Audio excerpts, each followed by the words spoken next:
everybody. We are here at the DI Hub. We're in the hospitality kitchen right now, and my name is Billy. I'm the campus executive chef. And this is Lisa. I'm a baker with Kent State. So today we are going to be making Kent State famous granola bars. So with me being Lisa, who is a founder member of creating the recipe. How did it come about, Lisa?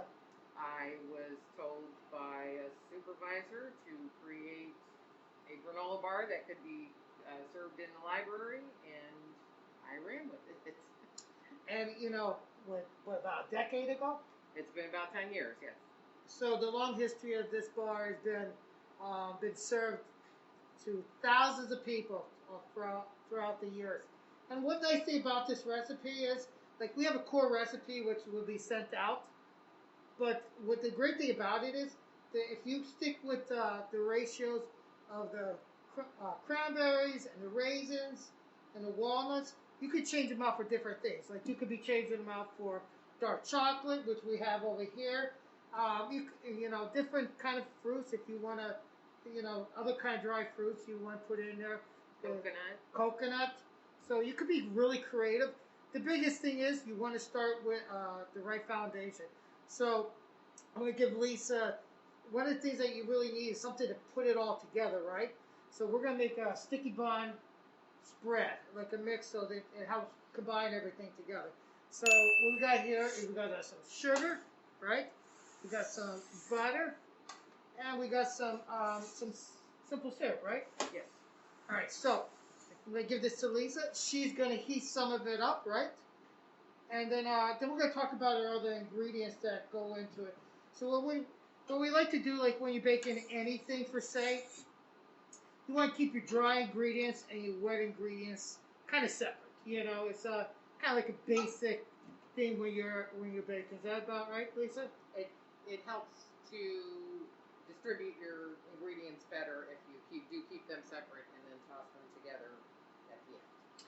So for the past almost 4 years, me and Lisa, we have worked on numerous catering events and special events throughout Kent campus, and I've definitely learned a lot over the time with Lisa and a bunch of other bakers that we have here on campus. And what we try to do is we try to incorporate some of that stuff into our residential program and not just the catering program. And that's been a great partnership. I've learned a lot. So let's start off with some of the ingredients. So we're going to start off with the dry ingredients. So one of the stuff we have, you know, with granola bars, the biggest thing is oatmeal, oats, right? So we have oats, right? So we have I think it's like a cup and a half, I believe the recipe is. You know, it's going to be on the scan. We scaled everything out just to make it more feasible for us. So I'll put this back over here. Now, one of the things that we did is we took the oatmeal, right? Same oatmeal, and we made it like oatmeal flour. So what we did is we just, you know, we have a food processor. So we took a food processor and we ground it up, right? Yes. But you also could supplement this out for other stuff, right? We could also be using like maybe like almond flour. Like almond flour, yes. Or maybe even like a whole wheat flour if you desired. So I mean, it just helped combine it all together, right? I mean, that's kind of like what you. But what we did is we just stuck with the oatmeal today, and we ground it up, and I'll put this in there, you know, and start stirring this stuff around a little bit over here. Nice. Other dry ingredients we have we have a little bit of salt. Oh, grab this. Put a little salt in there. Right. There you go. I'm sorry. That's actually sugar. Actually, that's a little bit of sugar, a little bit of cinnamon. Right. Stir this together. Keep this stuff going nice. Right. And what else we got here? We have some. We put our. How about this? Do you want to put together the wet? I can. There we go. Here's some peanut butter. Right, here's some butter.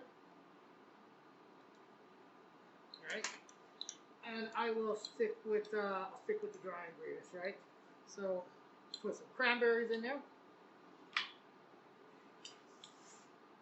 And like we said, this is all measured out, and you could go and change it out for different ingredients, which you know, it makes it fun. Yeah, you know, when Lisa was making a batch earlier, she put dark chocolate in it, and it was surprising because I didn't expect the dark chocolate to be in it, and I'm like, this is even better than ever before, you know. And here was dark chocolate in it, and you know, if you're a big fan of dark chocolate, you also can use milk chocolate too. Yes, you know? you can use any kind of chocolate. Chocolate with like the tartness of cranberries is really good. White chocolate. You read my mind. I was thinking the same thing. It's very good. Dried apricots and white chocolate is very good. And you'll see, like, all this stuff together, it's actually like a real power bar. You know, it's just like, it's really like, you can use this for energy bars and take them, pack them for, you know, the weather's starting to get nice out there, so you'll be out doing on trails and stuff like that out here in Northeast Ohio. And what better to pack up a couple granola bars, you know, for some energy. You know, another thing would be nice in here with that almond, with the ground up oats. If you use like flaxseed and stuff like that, I mean, it's kind of like, it's an endless story. I mean, if you really start thinking about it, it's like, where do you stop, right? So Lisa, what do you put in there? Some honey? The honey and the peanut butter, and then we have the sticky bun smear mix, which I just melted the butter, stirred in the sugar and the syrup, just until it's homogenized together. I'm going to add it to the peanut butter and the honey so it can start kind of melting it a little bit. The second part of butter in the recipe that's not in the sticky bun smear, it's just going to get melted and cooled slightly so it also helps to melt the peanut butter and the honey so you get a nice homogeneous mixture. Nice. So Lisa, how many bars do you think you've made over the last 10 years with this? Probably millions. I'm not surprised. I mean, it seems like especially like every event that we have for breakfast, they request it and stuff like that. They are very popular. I have attended events where they were served, and many people would comment on how good they are. And lo and behold, they don't even know that, you know. That I was doing. That is the so best. I usually just agree with them. Right. And you know, like I said, 4 years ago, it's coming up since I've been on campus. And this was really one of the first like things that I had at Kent State as kind of like a staple for the campus. And I really enjoy stuff like this. I always have these kind of, you know, like a homemade touch in you know, and not so much of a home atmosphere, you know, because it's, you know, we're busy. It's not like we're not cooking for a family of 4 here. We're cooking for tens of thousands. But this has a taste and the time and the effort that you would find like in food that you find in secret family recipes, you know, and that's why I found it to be really really special. So if you see it, you want to break these raisins up in here and cranberries, so this way it folds in nice, right? And I could definitely see why you want to keep them separate, because once you put that stuff in there, I think it's going to start. It does help break up the bits as well. That'll look pretty good in here, I think. All right. You know, you're going to have some clusters, but that's kind of like how it goes, right? All right, so do you want to put... I do have the second amount of butter. Okay. Not melted till it's boiling or anything, just until it melts. And then bring everything together. And you know, you got the peanut butter. You know, I was just thinking, I'm a really big Nutella fan. You could probably... Or even a combination of Yeah. half peanut butter, half Yes. I like that. So, you know, there's a recipe. We're going to be sending it out, right? But you could take it and put your own personal spin on it and really make it your own family tradition, you know?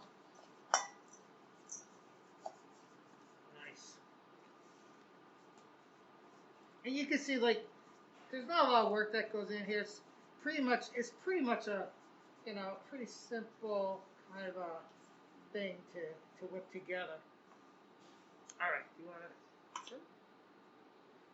The sugar doesn't need to be all the way dissolved because it will bake more in the oven and dissolve more while it's baking. I'll grab that. Yeah, that's great.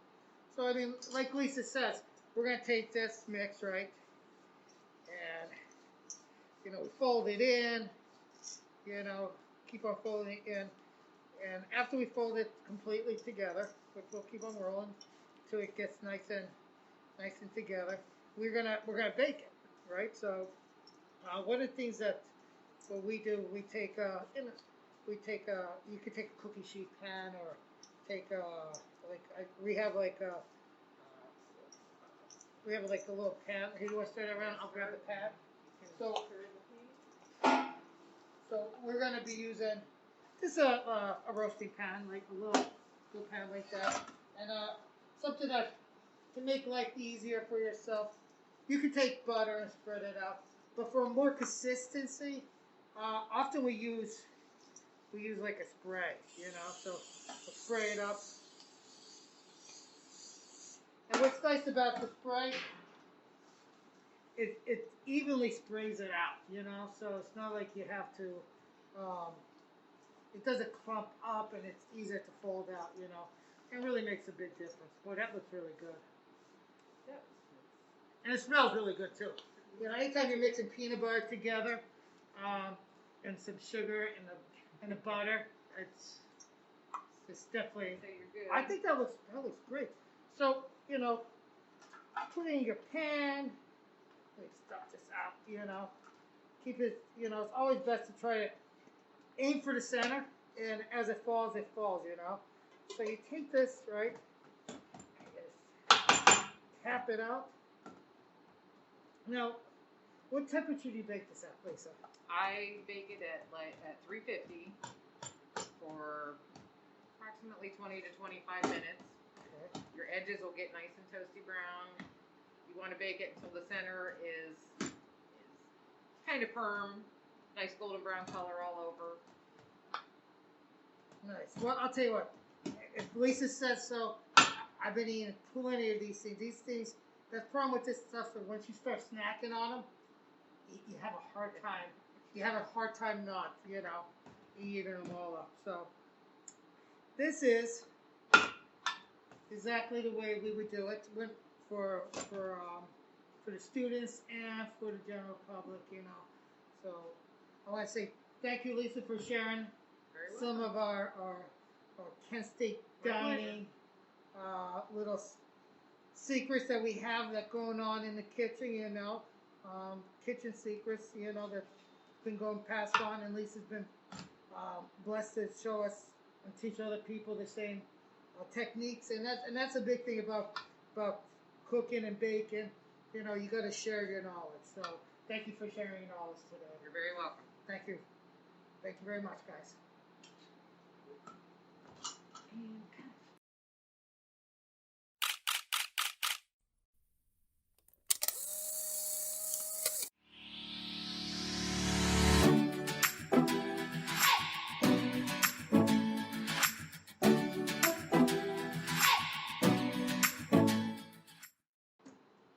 Hello, everybody. We are here at the DI Dining Hall Hospitality Kitchen. I am Billy. I am the campus chef for Kent State, and this is Josh. Hi, I'm Josh. I'm the chef over here at the DI Dining Hub, in charge of the DI Hub and the C-Store. So today, we are going to be making some buttermilk pancakes, right? So not only are we going to make some pancakes today and put some great toppings on it, we're also going to talk about some alternate ways how when we make stuff gluten-free, or how we make stuff vegan. Because we make vegan pancakes here. We make made without gluten pancakes. So pancakes are a big deal for us. I mean, it's one of our major things that we serve every day here on campus, between this dining hall and the other dining halls, and not to mention catering. So it's definitely a comfort food, and that is one of the things that we really try to focus on. So let's start off with making this, okay? So what we do is we take our dry ingredients, right? So we got some all-purpose flour. Now that's what we were talking about. You know, you could be using some gluten-free flour. You know, this is definitely what we make here uh, when we're making right here at the DI. We have made without gluten. So this is actually the ingredients that we use. We use a gluten-free mix, so that's where we can still make the product without having the problems of gluten. So what do you got there? So I have brown sugar. brown sugar. There you go. Okay. A little bit of regular sugar. Uh-huh. So Josh, how long you been in here at Kent State? I've been here going on almost 4 years. I started back in September of, what would that be, 2017. So you've been here a while. So we, you know, the dining hall upstairs here in the DI. Josh actually helped with putting the kitchen equipment together and help come up with one of the great things that we have going up here is our gelato station, which is probably one of the biggest things that we've got going on at the dining at the DI. And everybody should swing by to try it out because it is so good, right? Yes, we do gelato. We also do crepes, and we also have fresh made sushi here as well. Oh. The next ingredient I added was the baking powder. It's a key ingredient to get the fluffy of the pancakes. Nice. I believe that's all of our dry. So I'm sugar, gonna brown mix sugar, this and up. flour. I'm gonna put that with you like that, and while we start working on our wet ingredients, so we have regular eggs, right?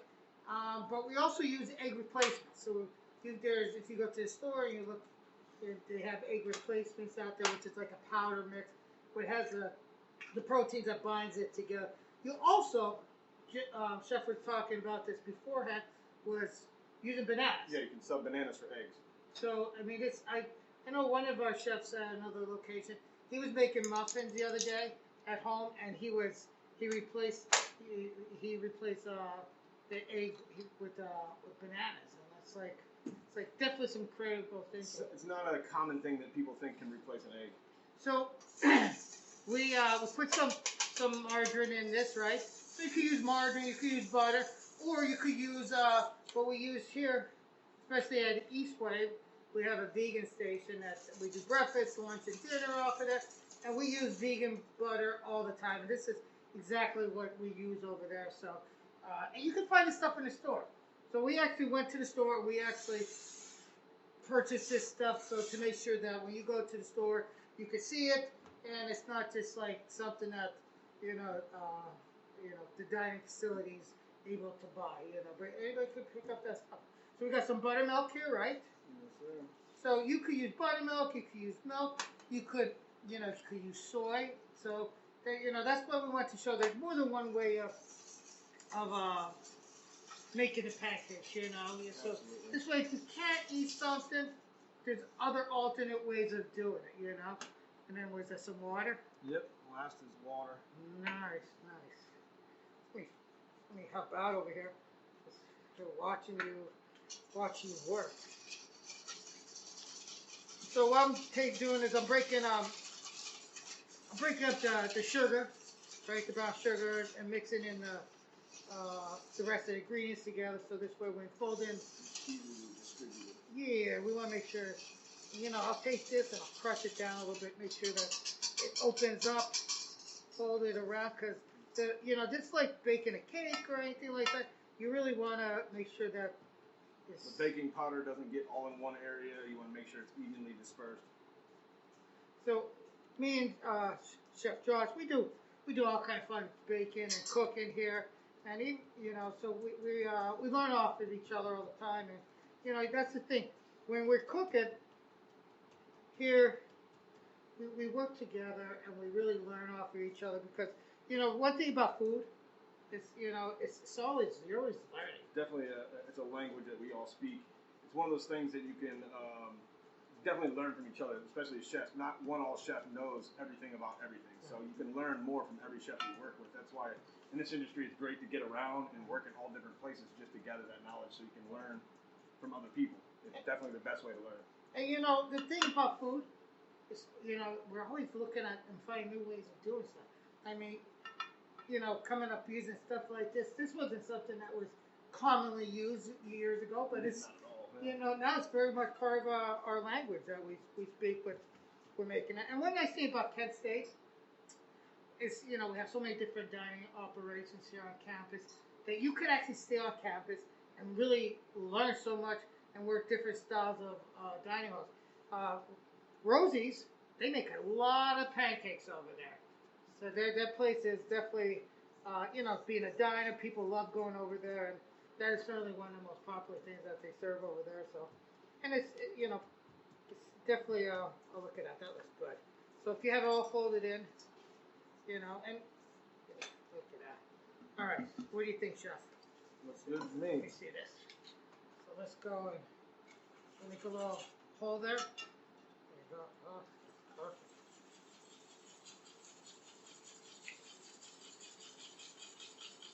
So another thing, like you were talking about crepes. Yeah. So crepes is that's a form of pancake, right? Yeah, it's a very thin pancake. It's just thinned out. It's pretty much the same process, just more thin. It's the only way to really describe it. It's a paper thin pancake. You can use them savory. You can use them sweet. You can add all sorts of ingredients to them. I'll tell you what. I know upstairs when you guys do the Nutella ones. Yeah. That's my favorite. And then a scoop of some of that gelato on top of it. Yeah, a very common thing people get is they'll get a crepe with a scoop of gelato on the side with the Nutella and fresh strawberries. One of the favorites. Do I turn some heat on over there? Let's see if we'll make a couple pancakes, and then we could talk about some of the toppings that we use here,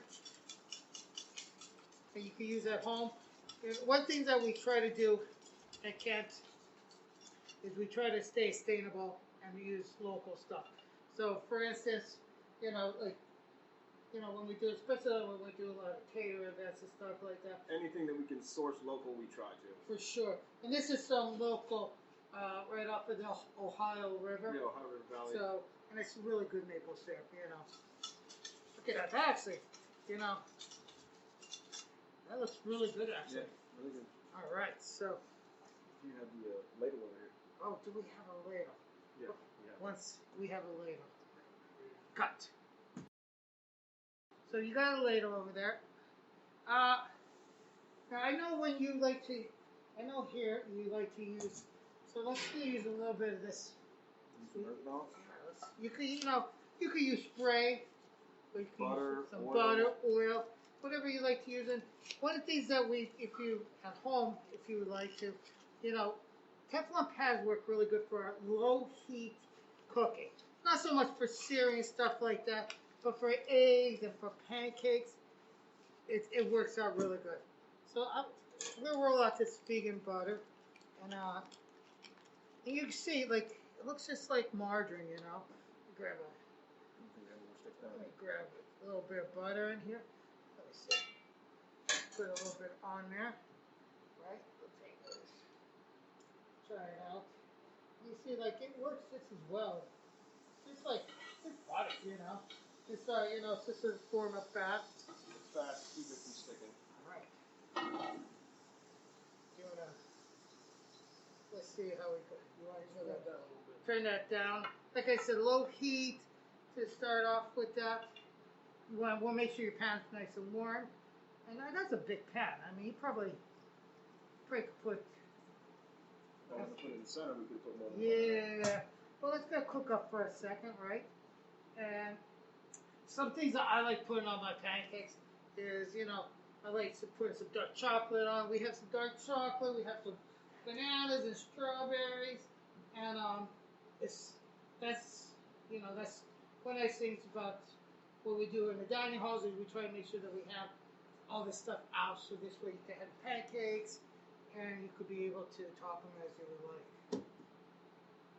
There's really no limit to what you can put in a pancake. Again, like we were talking about crepes, you can make it sweet or savory. When I say sweet or savory, if you wanted, you could put sausage in a pancake. I'm pretty sure everybody who's had a sausage. I don't want to use a name here, but like a sandwich that has like syrup and pancake as I a like piece that. of bread. So you can literally do anything. It doesn't limit you at all.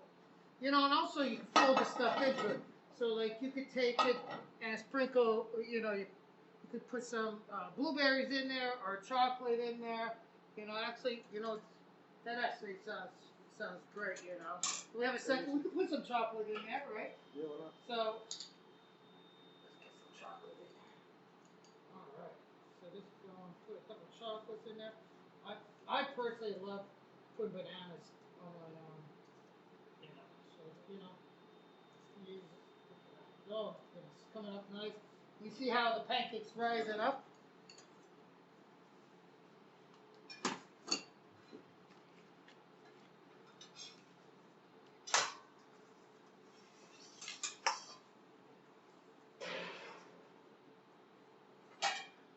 Nice. And you know, sometimes when you're making pancakes, especially from scratch, it definitely helps to give it a little bit of time to develop. You know, obviously we made it right now, but look how it's popping up. It looks nice and fresh. Yeah, definitely. Definitely. All right. So when you are cooking a pancake, you don't want to go in full bore on the flame. You definitely want to kind of slow cook it, give it a second, like you were saying, to rise and slowly puff up. That's how you get that nice golden color without burning it and it not being done at the inside. So the key is don't go in full blast. All right. So let's see how that is. So then, oh, that looks good. All right. Well, when you guys have a chance, you stop by, see Chef Josh and his team. Make sure you ask for the chocolate chip pancakes because they're always making them upstairs. And our team up there is always willing to create a pancake. So We also do an Oreo. Doesn't relate to this, but we do an Oreo and Nutella French toast. And we also, I think, have Bananas Foster's French toast. Banana Foster Bananas French Foster's toast French is toast is amazing. on Friday this week. So you know, what we try to really do in the dining services is we want to start the day off right and make sure that we have a really good breakfast, creative, and keep it, you know, keep the variety there. So, guys, thank you very much. We're here at the DI Hub, the Hospitality Kitchen, and thank you for watching. Take care.